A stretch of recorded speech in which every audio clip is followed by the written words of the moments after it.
Tom, one of the aspects of God's characteristics that has always bothered me is the tradition in certainly Christian philosophy that God can't change.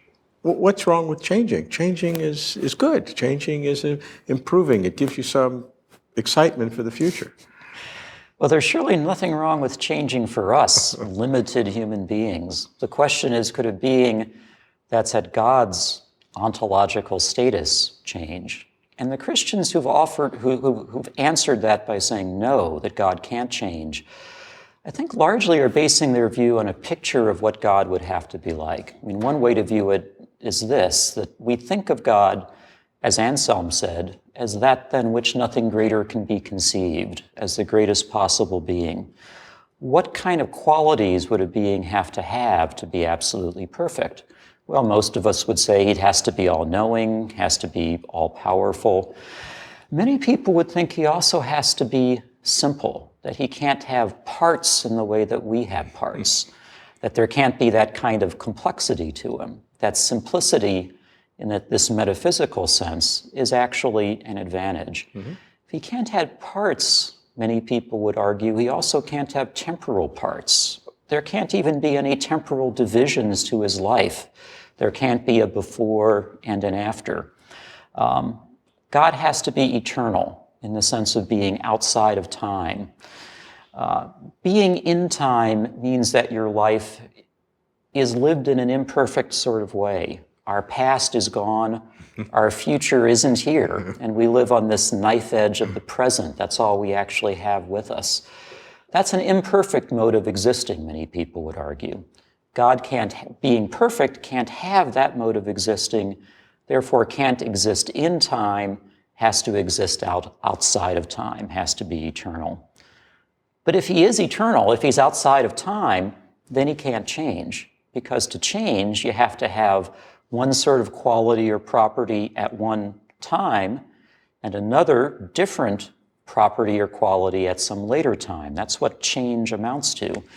If God is outside of time, it simply follows that he can't change. So the argument for God's being unable to change, I think, normally stems from the idea that he's not in time, and the view that he's not in time traces back to the view that he's absolutely perfect. Let me try to explore that. There was a moment some 63 years ago when I didn't exist. And God knew that time that I didn't exist, and now I exist, and I've gone through things, and God knows about a sparrow, right? He knows about me, right? So that God has information now that he didn't have before.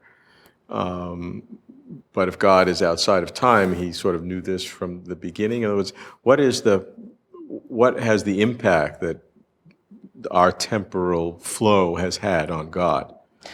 If you think of God as being outside of time, you can't think of him as sort of acquiring knowledge as he goes along. It would have to be that he knows from the start everything that's going to be happening in the temporal realm. Aquinas uses the example of someone who's up on a mountain and sees a long row of people walking by. If you think of those people as representing the different moments in time, the man on the top of the mountain can see all of them in one glance. The Christians who think of God as being eternal think that that's something like that is the correct picture to have with regard to God's knowledge of the temporal world. He knows what's going on at every particular moment, but he doesn't have to be within time in order to know that. Now, do you agree with that, or do you have God in time, in terms of as you see God? It's not a view in which I have firm convictions, to tell you the truth. I mean, the tradition has always strongly favored the view that God is eternal, that God is outside of time. Many Christian philosophers in recent days have questioned whether or not our view of God commits us to that. If it doesn't make more sense for us to say that being in time really isn't an imperfection for God, that having a history that's completely and fully known on God's part, having a future that is completely and fully known, does not mean that you have a diminished existence in any way. I have some sympathy for that view as well. It does, in many respects, simplify some of the things that we want to say about God's action in the world. It's not an issue on which I have firm, solid convictions, though. But the issue of God changing, if God is not in time, I think that is an easier statement to make. Although I think it's still possible that there could be something analogous to time in God's realm, sort of God's time, as opposed to our time. There's been speculation about no metric or I don't know what, but there may be some God analogy to time that we just can't even conceive of. I would think that's a possibility. It's surely possible. I mean, the kind of argument that I was recounting for you against God's being in time would seem to suggest, if it's a good argument at all, that God is not in any sort of time, because any sort of temporal dimension would break up his life, would involve a kind of imperfection to the kind of life that he has. So I'm not sure if talking about other times is going to help. At least the people who accept that argument are not going to be convinced by it. It is, I think, important to remember that even the people who think of God as being in time would insist that there's a great deal of stability to God. It's not as if saying that God is in time and therefore can change means that he changes in many of the most essential ways. He doesn't change with regard to the power that he has. He doesn't change with regard to the love that he has for his creatures. He doesn't change with regard to keeping the promises that he makes. On all of those important sort of matters, I think there would be a consensus that there's not any change. I'm sure there are God's intrinsic characteristics would not change even if God were in time. That I'm sure.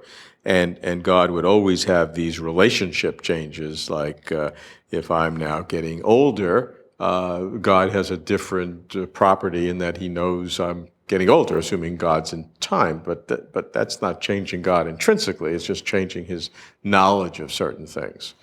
But I'm even wondering whether God can change some things intrinsically and be creative and look to do things in the future, assuming God's in time, that he hadn't done in the past, and maybe didn't even know in the past. I'm not sure that's an imperfection. It may be an imperfection to be static. It's possible that that's true. I mean, certain theists would surely hold that kind of view. Again, part of the issue here is going to be what kind of knowledge does God have? What's entailed by his being omniscient?